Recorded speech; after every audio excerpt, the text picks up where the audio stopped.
I never thought I'd tell this story again, but I find it will be interesting for others to read. Waking up in a totally strange environment, horrifying. Finding it's an old asylum with a pale lady with long, raven black hair flowing as her terrifying, cheerful grin smiled at me, sitting beside my old, uncomfortable bed in a rusty cell. Even more horrifying, it smelled of copper scent, of blood, and rotting corpse.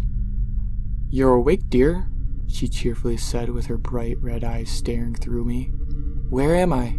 Who are you?" I said in shock, and quietly before she cut me off, "Enough!" I looked around the room as I sat up with a pounding headache. It felt like I was being stabbed from the inside of my head. I saw my friend, whose name I will not state for privacy reasons, but we'll call him Zach. "Why is my friend here too? What are you going to do to us?" I almost yelled at the vampire-looking lady. "Do not fear, miss," she almost mumbled while smirking, two small fangs poking their way out. "Follow me. Both of you must be starving." We looked at each other and reluctantly followed the creepy woman. She was slender with a black nurse uniform on. Why was it black though? What was this place even? Why were we even here in the first place? She led us to the cafeteria. "Have a seat. You'll be getting your food soon. Miss Amelia will serve you your eggs and speak to you," she said coldly and strutted off into a dark hallway with a mist looking like it's coming through the halls. And then a door closed. I turned my focus back to Zach and began to speak to my friend, who seemed to be stuck here just as dazed and confused as I was. "I'm scared. What are we gonna do? Where are we even?" I muttered to Zach. "I don't know. We'll be fine," he said, not even convincing himself with the statement as he awkwardly smiled back at me. Another slender lady in a black uniform walked over with ghostly white hair and pale white skin. This time, bright green eyes that subtly glowed were staring through us as she brought us 2 trays. "Hello. Welcome. I'm very sorry to inform you, but I'm afraid," she chuckled slightly, "you've both gone insane."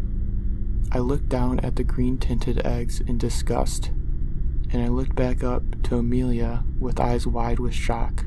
"Impossible," Zach and I muttered in unison. "That's what they all say, darlings," she chuckled again. What was wrong with these women? "Once you're finished, please empty your tray and sit here until I allow you both to go." I finished and emptied my tray with the sickness building up in my stomach. What the hell did the lady do to the eggs? "Follow me, you two," she spoke sharply and got up, walking away, looking back at us to make sure we were following her. Following her like ducks in a row. Ridiculous. "I feel terrible," I whispered to Zach and doubled over in a coughing fit. "Oh my, I'll take you to the nurse's office." Amelia spoke with a gasp before I fainted. It was so bizarre. What the hell did she do to the eggs that made me faint?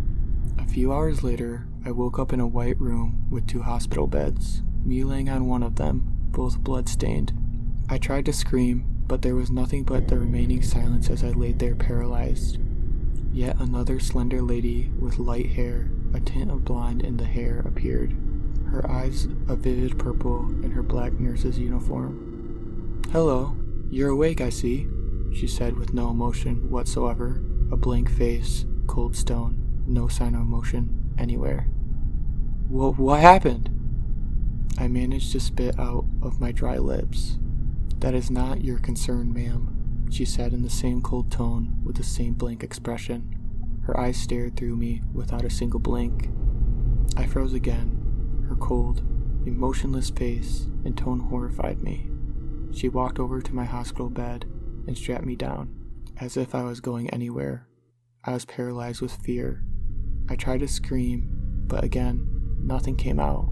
Just before I blacked out again, I heard the emotionless woman yell, "Ashlyn, get the other in here." I woke up at what I'm guessing was 3 a.m. The cliché time of horror, I know. This was truly horrifying though. I woke up and looked around in a pitch black room. Above me, 2 glowing white eyes staring down at me.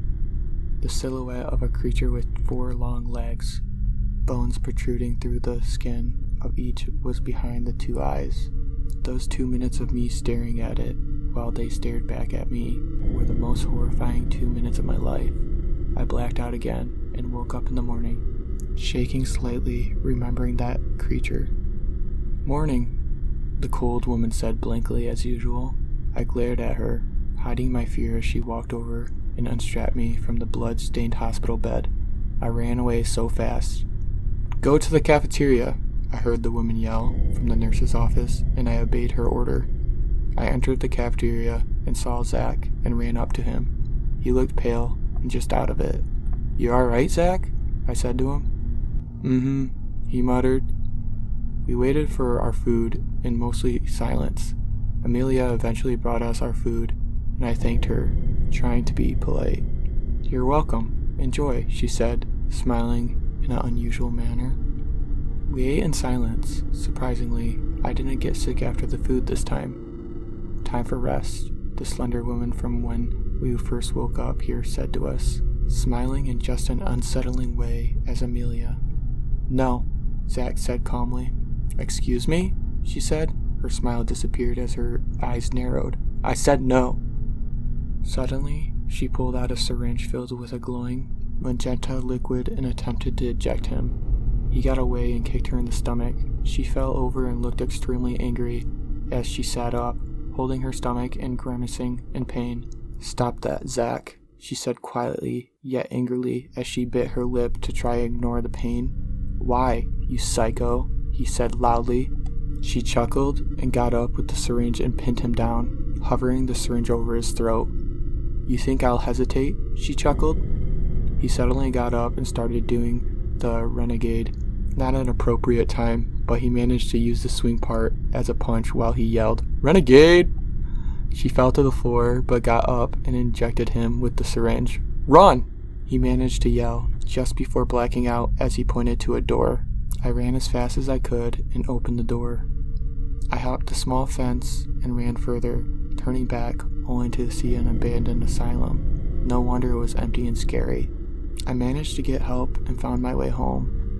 I am still unsure of how I got there and what their intentions were. I'm also unsure of how Zach is doing, if he's still even alive. I hate having this vivid memory implanted in my brain.